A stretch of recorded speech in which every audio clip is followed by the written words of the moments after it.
ഈ മാസത്തെ ക്ഷേമ പെൻഷന്റെ വിതരണം ജൂൺ 20 മുതൽ ആരംഭിക്കുമെന്നാണ് പ്രഖ്യാപനം ഉണ്ടായത്. എന്നാൽ അത് സാധ്യമായിട്ടില്ല. നിലമ്പൂർ ഉപതെരഞ്ഞെടുപ്പിന്റെ പശ്ചാത്തലത്തിൽ 20 മുതൽ ക്ഷേമ പെൻഷൻ വിതരണം ആരംഭിക്കുമെന്നായിരുന്നു ധനമന്ത്രി അറിയിച്ചിട്ടുണ്ടായിരുന്നത്. എന്നാൽ ആർക്കും തന്നെ പെൻഷൻ ലഭിച്ചിട്ടില്ല. സർക്കാരിന്റെ സാമ്പത്തിക പ്രതിസന്ധിയാണ് വിതരണം മുടങ്ങാൻ കാരണമെന്നാണ് റിപ്പോർട്ട്. തിങ്കളാഴ്ചയോടെ വിതരണം ആരംഭിക്കുമെന്നാണ് പ്രതീക്ഷിക്കുന്നത്. എല്ലാ മാസവും 25-നാണ് പെൻഷൻ വിതരണം ചെയ്യുന്നത്. എന്നാൽ ഈ മാസം നേരത്തെ ഉണ്ടാകുമെന്നാണ് അറിയിപ്പുകൾ ഉണ്ടായത്. സാമൂഹ്യ സുരക്ഷാ പെൻഷന്റെയും ക്ഷേമനിധി ബോർഡ് മുഖേന ലഭിക്കുന്ന പെൻഷന്റെയും വിതരണം 1600 രൂപ വീതമാണ് ഗുണഭോക്താക്കൾക്ക് ലഭിക്കുന്നത്. ഇനി സർക്കാർ നൽകാനുള്ളത് 2 കുടിശ്ശിക പെൻഷൻ കൂടിയാണ്.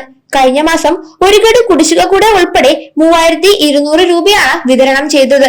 ജൂൺ മാസത്തിൽ 1600 രൂപയുടെ വിതരണമാണ് ഉണ്ടാകാൻ സാധ്യത ഉള്ളത്. ജൂൺ മാസത്തിലെ പെൻഷൻ വിതരണം വരും ദിവസങ്ങളിൽ തന്നെ ഉണ്ടാകാനാണ് സാധ്യത. കൂടാതെ പെൻഷനുമായി ബന്ധപ്പെട്ട് മസ്റ്ററിംഗ് ചെയ്യാനുണ്ട്. 2025-26 വർഷത്തെ വാർഷിക മസ്റ്ററിംഗ് ജൂൺ 25-നാണ് ആരംഭിക്കുന്നത്. ജൂൺ 25 മുതൽ ആഗസ്റ്റ് മാസം 24 വരെ ചെയ്യാൻ സാധിക്കുന്നതുമാണ്. ജൂൺ, ജൂലൈ, ആഗസ്റ്റ് മാസങ്ങളിലെ പെൻഷൻ മുടങ്ങാതെ തന്നെ ലഭിക്കുന്നതുമായിരിക്കും. തുടർന്നുള്ള ആനുകൂല്യങ്ങൾ ലഭിക്കുന്നതിനാണ് മസ്റ്ററിംഗ് ചെയ്യണമെന്ന് അറിയിച്ചിട്ടുള്ളത്. 1600 രൂപ പെൻഷൻ ലഭിക്കുന്ന എല്ലാവരും തന്നെ വാർഷിക മസ്റ്ററിംഗ് കൃത്യമായി ചെയ്യേണ്ടതുമാണ്. അക്ഷയ കേന്ദ്രങ്ങളിൽ നേരിട്ടെത്തിയാണ് മസ്റ്ററിംഗ് പൂർത്തീകരിക്കേണ്ടത്. ഇതുമായി ബന്ധപ്പെട്ട കൂടുതൽ വിവരങ്ങൾ കൃത്യമായി മനസ്സിലാക്കിയതിനു ശേഷം എല്ലാവരും കൃത്യമായി ചെയ്യേണ്ടതാണ്. സാമൂഹ്യ സുരക്ഷാ പെൻഷനും ക്ഷേമനിധി ബോർഡ് മുഖേന ലഭിക്കുന്ന പെൻഷൻ കിട്ടുന്നവരും മസ്റ്ററിംഗ് കൃത്യമായി ചെയ്യുക.